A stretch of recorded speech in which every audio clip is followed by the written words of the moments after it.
мы здолеем согреть.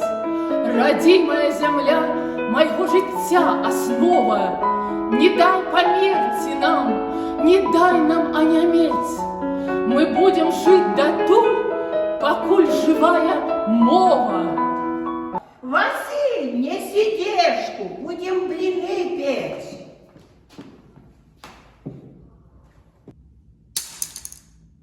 Ой, не что лыжки падают, мабуть, гостики завітають. А гості тут як тут.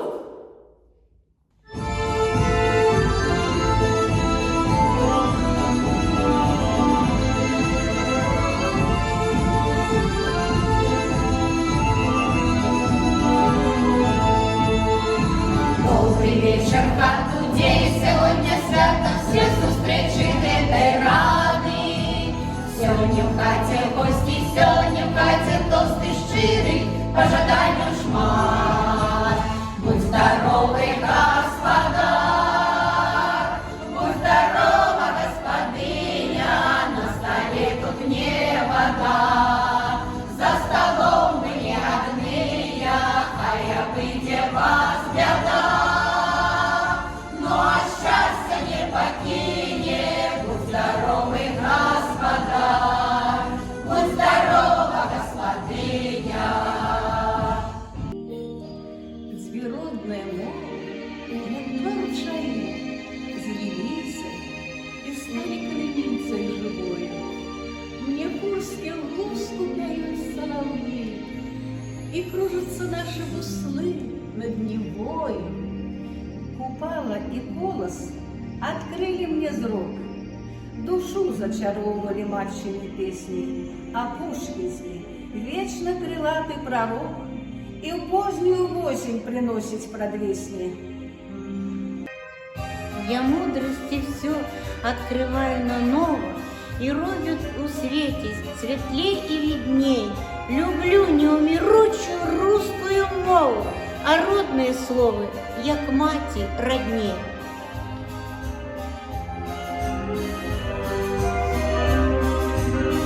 Матулі голос співав мені пісні, народної мові для дійства час.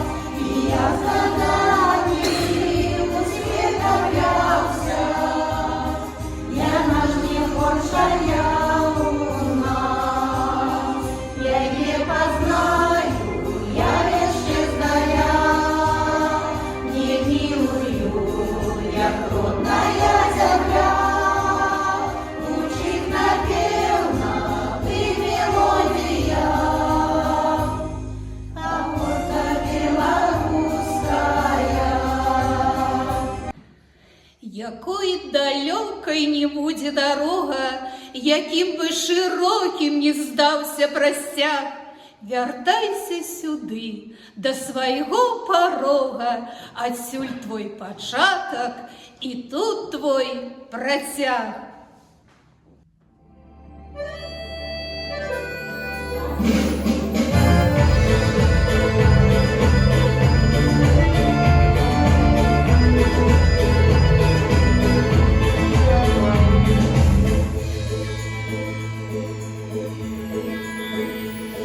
Солнце небо загревает теплый мор, и заречник расцветает над землей.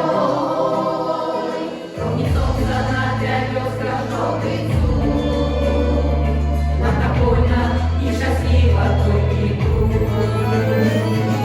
Идут земля, спевая осень петь, что не снежно воровая тоже петь. До московского порога до границ, до святых старых каменниц. А для счастья нам потребно